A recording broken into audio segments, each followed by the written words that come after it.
sometimes you come to university and people talk about happiness, for example. They talk about positive psychology. I'm not a fan of positive psychology, by the way, because happiness is basically extroversion minus neuroticism. And we knew that 15 years ago. So we didn't need to make a lot of noise about it. So anyways,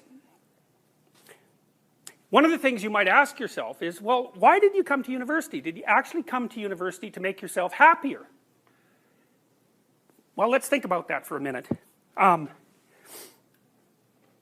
Here's one thing to think about. We know if you put animals in a relatively boring situation, like rats in a boring situation, and you give them free access to cocaine, they'll just take cocaine until they're dead, basically. Now, rats in a normal environment won't do that, but bored rats that are sort of isolated, cocaine's really an excellent thing as far as they're concerned. They'll ignore sex, they'll ignore food.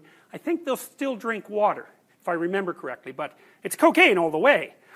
And if you could inject an electrode into their minds, their brains, which people have done, you can inject the electrode down into the hypothalamus, into the part that's associated with the reward centers.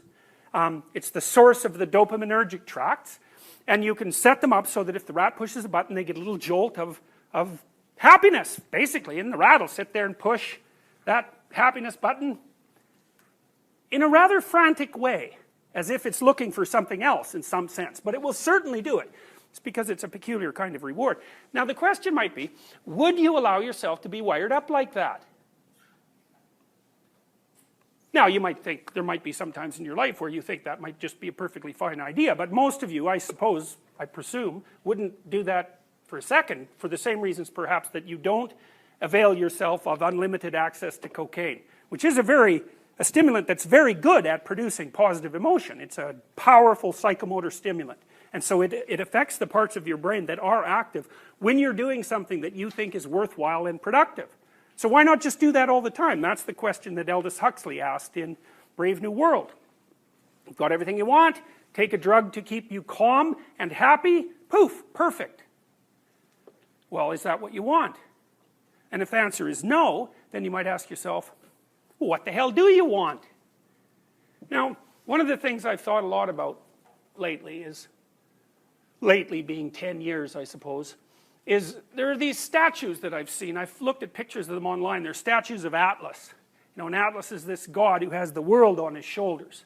And that's his destiny or his curse, is to have the world on his shoulders. And you might say, well, you know, poor Atlas, maybe he should just put the damn world down and, you know, go out for a beer or something. But then you might also think, well, what is that figure trying to, what is that idea trying to indicate? Because it's an old idea, it's a profound idea. There's something divine about a figure with the world on its shoulders. Well, I might say that's the reason you're in university, whether you know it or not. You're here to take the world on your shoulders because that's a sufficiently profound and worthwhile exercise so that all the suffering that you're going to have might be regarded as worthwhile.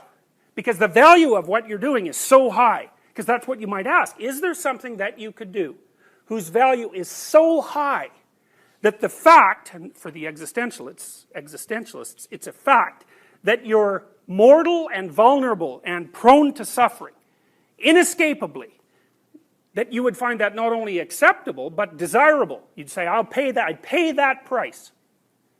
Well, that's an existential question. You might say that's the existential question. And one of the things that's very interesting about that question is, and we're going to talk about this a lot next class, is what happens if you make the opposite choice?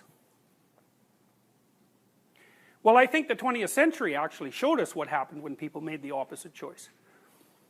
Because as far as I can tell, when people abandoned their divine responsibility, let's say, to the utopian claims of a totalitarian state, or to hopeless nihilism, the consequence on the one hand with nihilism was despair and illness. And the consequence on the totalitarian end of things, the utopian end, was that, well, you might not die, but you're certainly going to have a hand in making sure that a lot of other people do. And so suppose to some degree it depends on what you want for proof. Proof with regards to what you should do. Now, the conclusion I've drawn from all this, from reading the existentialists, is that if it's the pointless suffering of humanity and the inability to extract meaning from that that makes you a nihilist and that justifies it, let's say, you're making a claim, right? The claim is, the implicit claim is that suffering is bad and should be halted. It's something like that, and so maybe you'll do that by becoming suicidal, or maybe you do that by becoming ultimately genocidal, which is also an option that's open to more than a few people. But there's a logical inconsistency in that, as far as I can tell, which is that your initial presupposition is that the suffering is actually bad. It should be mitigated. It should be reduced. It should perhaps even be eliminated. Well, if you pick up the cloak of nihilism, or maybe you pick up the cloak of ideological totalitarianism, then we know what the consequence of that is. The consequence is that everything that's already really bad becomes so much more worse that it's almost unimaginable. And so, even by the standards of the nihilist, who says that the suffering of being should result in its elimination,